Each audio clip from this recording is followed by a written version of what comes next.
decision! What do I do? Call Scott. Hi, Scott, honey, I missed my flight. Oh, just get to the airport. You're no help! Who do I call? Kelsey, my Asian bitch. She'll sort it out. Wait, Kelsey. Come out and say hi. You guys all know her, don't you? Yep. This is the lady who helped me. That's why I'm here.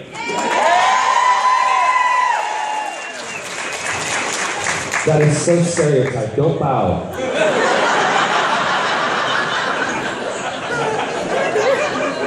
You guys are like, oh, I can't believe you said that. She loves me. We're all right. I'm a big old gay dad. That's what she calls me. Get off! See you later. So, Kelsey, I text her. I think she'll sort it out because Kelsey was like, like a machine gun. She'll have no problem. I called her. I said, Kelsey, you gotta help me. I can't do anything. She's like, just text me everything, right? So this is the text I sent. And this is how I sent it. Ready? This is how I felt.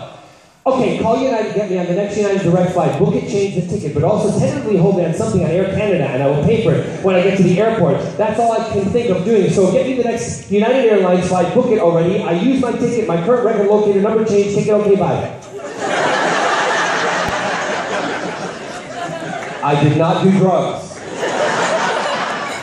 How in the hell she sorted that out, knew what to do, I don't know, but that was the day I had. Then all day, as you saw, did you follow me online? I tried to keep you all up to date with what was happening because I felt so shitty about it. I really did. But we're here, we're having a good time, and you know what I like to do. I like to go right to the questions. First of all, again, this is my third time in Chicago, second time in Chicago.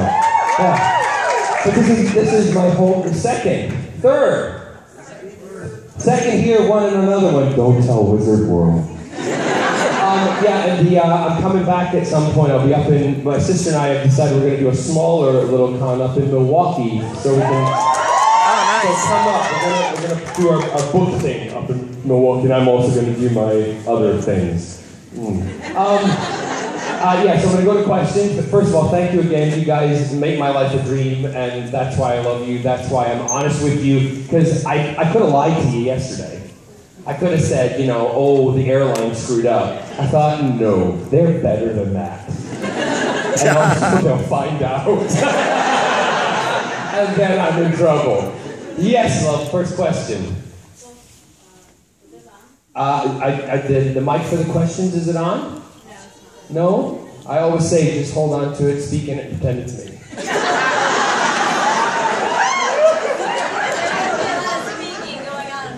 No.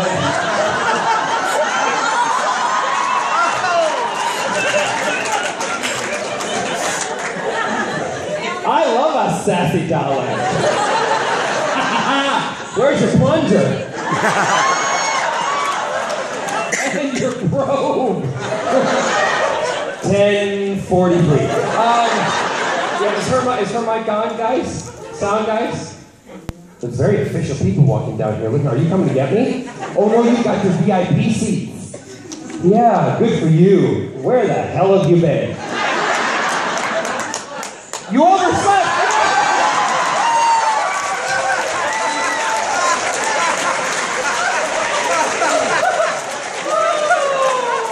You're a comedian, thank you. I love it. You overslept, did you really? Or were you just up late last night? Oh, yeah. Obviously, he missed the whole 10 minutes of apology. Go ahead, sweetheart. Well, first of all, thanks for being here. You know. I think it's on. I think it's on. Oh, is it on now? No. Guys, can somebody from sound come and fix the mic, please? Or you all having coffee because I'll have to kick someone's ass. There's nobody here. Look at that. They're like, oh, Barrowman can do it by himself. That's right. I'm used to touching buttons. Nah. So here, just keep speaking. Keep speaking, sweetheart. Keep speaking. Guys. Start rapping. Keep speaking. Just say something. What's going on? Keep going. Can you hear me now? Keep going.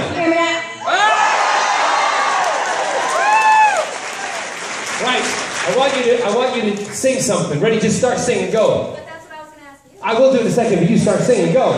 Go. Just sing Somewhere Over the Rainbow. Go. Oh, that's a hard Oh my God, you don't. A hard one. What? What? Oh, I love this. If I don't like your question, piss off. Oh, I'm really big. Luke, I'm your father.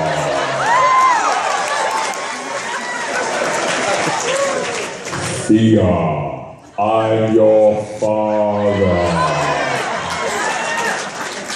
Oliver, I want to be your daddy.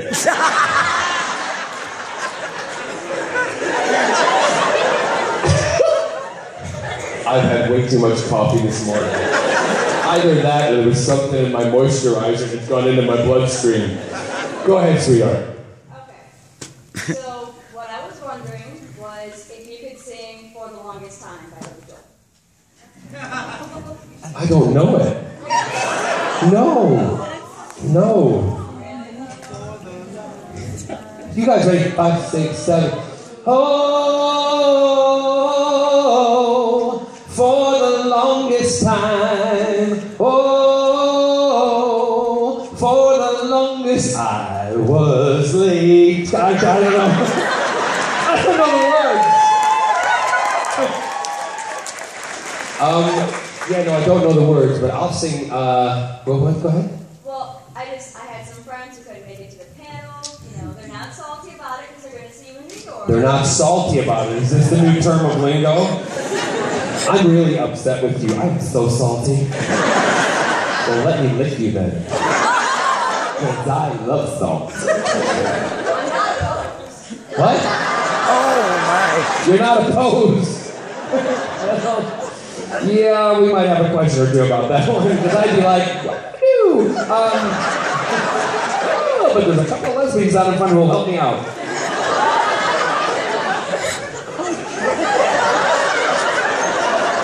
You're a lesbian today. A what? Oh, you brought me vodka. Oh, I love you even more. You should see the text yesterday. They said, we got your vodka, and they put their like drinking in. I text back, bitches, don't drink that. Yes, are you done? Yeah, you're done. Goodbye. No. I'm sorry, what else? What else? You sing anything, so any song. I just sang for you, for Christ's sake! What do you want? My left foot? No! I'll sing something to the end. Just remind me, okay? I'll do that today because I don't want to bring the level of energy down, all right? Great, awesome. I'll sing to you later. Nice outfit, by the way. Everyone's watching you now. And she's swaggering. And she's swaggering. There you go. Yes, sweetheart. Hi. Yep. Okay. I've always been a fan of the movie The Lovely. Yeah. And I had no idea you were in it. I know, isn't that weird? And I bought the soundtrack, and it wasn't until I looked at the back, after I started watching Doctor Who, that I was like, what the hell? There you are! So I wondered how that movie impacted your career. It bought me a new car. I'm really honest about shit like that. Yeah, bought me a new car and a deposit on another little holiday house. No, I'm kidding. It was great. I love doing that because Cole Porter, for those of you who've ever read my autobiographies, you know that Cole Porter is kind of like a through line in my career, and it's been one of those through lines that I started out doing Anything Goes in the West End in 1989, and then I did other shows, and then I went back to Anything Goes 13 years later, played the same role, and had a ball again. Then I did a Cole Porter album, which led me then to the biopic, The Lovely. And there's always been, and the Cole Porter album in the US, funny enough, was in the top 10 in the jazz charts. Was it top 10 or top 20? Who cares? It was in the top something.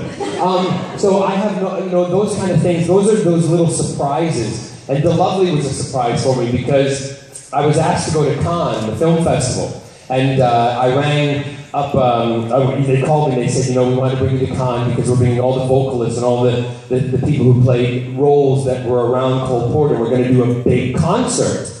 And they built a stage out in the bay in Cannes, and you had to walk out of the thing too. It had big screens on it, Sony screens, and you could see for miles. And I thought, this will be great. I get to sing one song.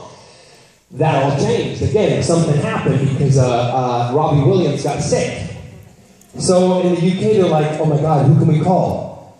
John Barrowman. And then they said, can you do all of Robbie's stuff and sing more and blah, blah, blah at the concert? And I'm like, yes.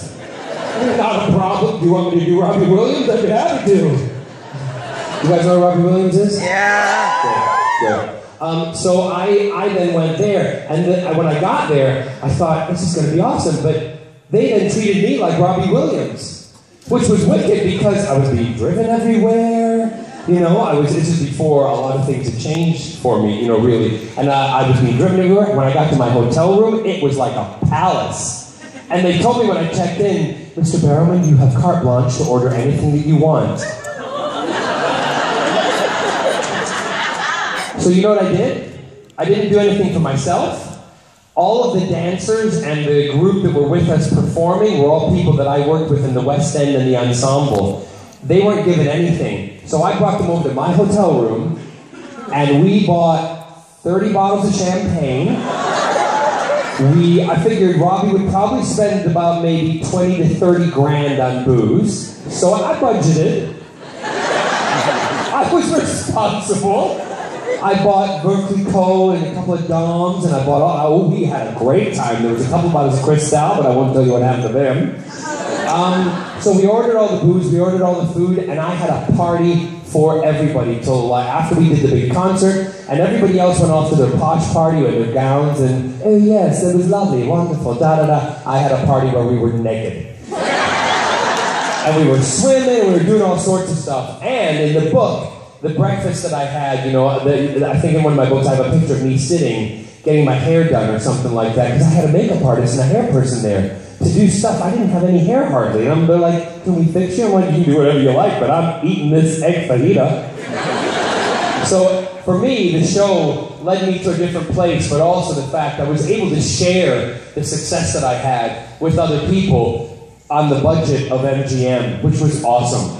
Yeah. And then when they got the bill, they were probably like, holy shit, I thought it was going to be cheaper getting Barrowman. Wrong!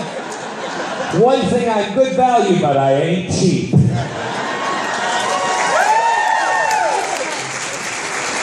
Yes, sir. Nice fez. Thank you. You're welcome. If you had your own TARDIS, where and when would be the first place you would go?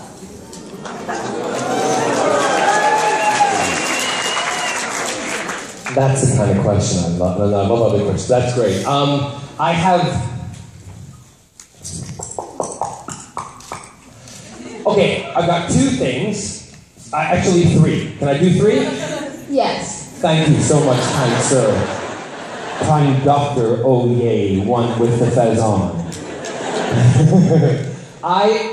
The one, if I was in the show, and I had my own, you know, back and I had my own TARDIS, where would I go? I would go forward in time, and I would go to find out how Jack became Bo. Yes. I would want to see that story. I would be a Jack lurking in the background with a long coat on. That's creepy. My other second one would be to go back. This is a little geek thing in me because I'm a huge fan of them. I love airplanes. I would go back to the Wright brothers, and I would go to see them at Kitty Hawk, to see them flying for the first time, and then I'd pull out my iPad. And I'd say, boys, come over here. This is me, John, not Jack or anybody. I'd say, here, boys, look at this. And I'd flip through, and I'd show them what amazing things, and also what dangerous things, on that one flight, they're going to be creating for the rest of the world, and see if that would change anything that they were about to do. Personally, I wouldn't want it to change, right? But just to see their reaction, to see that one flight, what they would create within 100 years. Which is amazing if you think about it, because within the 100 years of flight, we've gone from not being able to fly to being Superman, literally, with costumes. You can put jetpacks on your back and fly across the water. So it's an amazing thing. He's totally bored. He's like, I want you to go find monsters. The third one, and you're gonna not probably, you're probably like, oh, Mom, that question, I was so good, but he was so boring. I would go back, probably about, I go back as me, back to when I was a little boy, probably about your age, okay? And I would go back and, because my grandparents meant the world to me, and I would go back and I would talk to them and see if they were proud of me for what I would show them what I was doing again on my iPad and say, look, and see that. I know, he's so sweet. So that's what I would do. What would you do?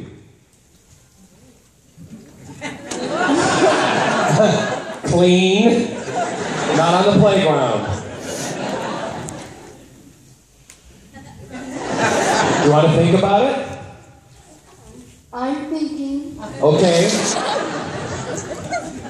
We're all waiting. Tell you what, think about it. When you thought about it, jump back up and you can tell us, okay? I got it. Got it. Awesome. I like a man that thinks quick on his feet. I would go to the future to see if dogs were really invented. Well, I know they are. They're invented now because I've worked with a few of them. And I have one in my house. Yes.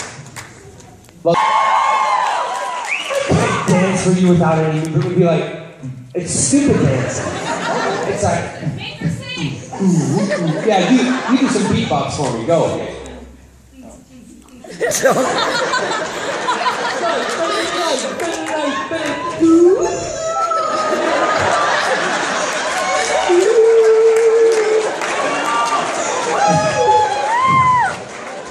And you got to do the duck face with it. Like you're straining to have a poo. Great.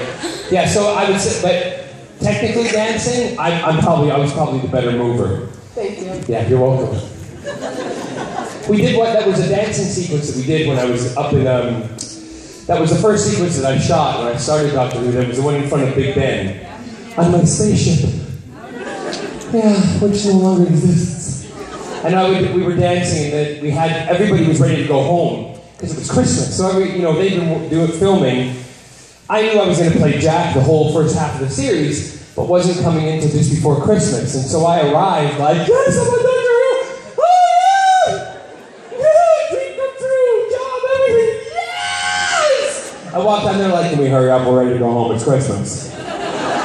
So I then had learned really quickly, you got to do, obviously when you work, you've got to do stuff quickly, get it done. But what they didn't realize is, being a dancer, and a mover, and we're in theater, we work to timing. So I said to the director and the guys, what words do you want me to hit the camera? Because we're going to dance around, and the camera's going to go the opposite direction.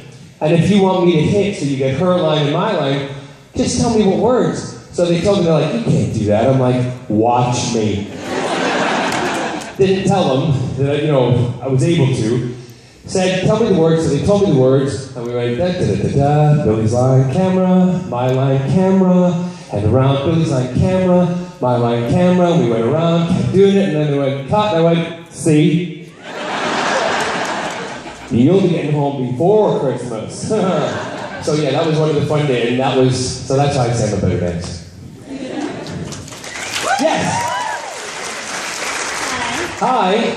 So my question is, the average person, they go to work, they come home, they go to work, they come home, it's the same thing every single day, and their job's the same. I'm average then. Well, you go home sometimes end up dreaming of doing your job that entire day, and you wake up and you're like, oh, I can go work and do the same thing again. Being that you're an actor and you do different roles all the time, do you ever go to bed at night and then do Captain Jack and wake up and you're like, oh, actually I'm on... Do I ever go to bed at night and do Captain Jack?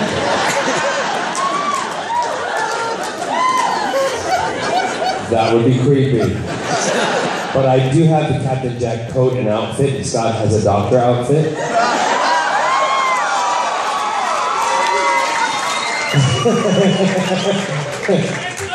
What? Tennant, of course. And I say that because he was, and Chris Eccleston was great. He brought a whole new kind of spin to the Doctor, the revamp. But my Doctor, and Matt was awesome too, and Peter Capaldi, who I haven't seen, so no spoilers yet, because I was late and I was on a freaking plane. We didn't see it either. So don't, but I know, I'm pretty confident he will be awesome, right? But my Doctor is David, yeah. Yes. Okay, so you were saying about going to bed with Jack. Have you ever dreaming about your other characters and playing a whole role in your dream and waking up and realizing, oh, we actually won a set of arrow today?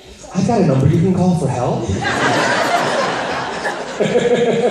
And whatever you've been taking, give it to the rest of us. We want to go to your world. So you're saying, do I ever dream about other characters that I am playing or have played? Yeah. I have to say no, because my work, although you say, every day everybody gets up, they go to work, they do their job, they go home. I have to tell you, although I love what I do, and what we do in the entertainment industry and in the television industry, we get feedback from you, and we get that reaction, and also something that comes with it is notoriety and fame, okay? That's icing on the cake. I didn't get into the business to be famous. I came into the business to work. I started in theater. I was prepared to be in theater all my life, and working hard and doing what I love for very little money, right? But things changed for me, and I had no control over it. I was ambitious, but I still get up every morning, get out of bed like you guys. Oh my God, I don't want to go to work today. Seriously, it's all the same. But when I get there, I'm like, I'm here. Yep, I jazz myself, and I'm like, this is what I'm doing. I love it. I do get up out of bed, happy to, but I have aches and pains. And then when we come home, it's the same thing. Hi, honey, what are we going to do for dinner? Okay, I'll stop at the grocery store. Yup. What am I getting? Fish or chicken or steak? It's the same thing. It's just different circumstances. But I don't dream about the characters. What I do, though, is focus on the show that I'm in at the time. Like, for instance, right now, I love being a bad guy. I love being Malcolm Merlin. Yeah. And when I was in Doctor Who and Torchwood, I love being Captain Jack. I will always love those characters. What's great for me as an actor, which might be different about, the only difference about rather than going to an office and sitting at a desk, or going somewhere and being someone who works in a store, which for me, and my dad taught me this, my parents were really good about this, that all of these jobs are important. To even the guy who's walking around there with a trash bucket and picking up after all of our sloppy mess. Every job is important, as long as you make it important, right? So the fact that, the difference for me is that I will play different characters. My story changes every day, whereas some people's don't. He's still going to be doing the same trash every day. But you know what? The way we can make those jobs better for other people is to say hi to them, to say thank you. Like when I came out of the room this morning, the maid was there waiting to get in the room like this. And I went, morning, having a nice day. And she went, oh yes, she completely changed. So that was no one probably ever talks to her. You know what I mean? So just talk to people. It'll change people's lives during the day, all day, every day. Thank you. Hello. Hi. I feel like Dr. Phil. My question is kind of two parts. This is my mom's birthday present. Could you just say happy birthday, Julie, for her and make her day? Happy birthday, Julie. Happy birthday. Oh, she's crying. You made your mother cry, you naughty girl. What's this in the next question? I know you play. How old are you, Julie? I know it's not a question. You're 44. Awesome. Don't cry. That's a good age. I'm way older than you, lady. Not way older, but yeah. 44 is a good year. Good year. Yes. I know you play a lot of practical jokes on set. What was the best joke you've played on anyone? I don't know if there's a best joke. I mean, I tell the stories all the time. You've all heard about me getting my... Yeah. For Eve on close-ups. Oh, God. I'm trying to think the best joke. Like, well, there was one the other night when we were filming on Arrow. Steven and I were doing it was like... Oh, that was on Friday. So it wasn't it was Thursday. It was like 3 in the morning. It wasn't, and Steven was coming up. This is all I can say. Because I just almost gave it away.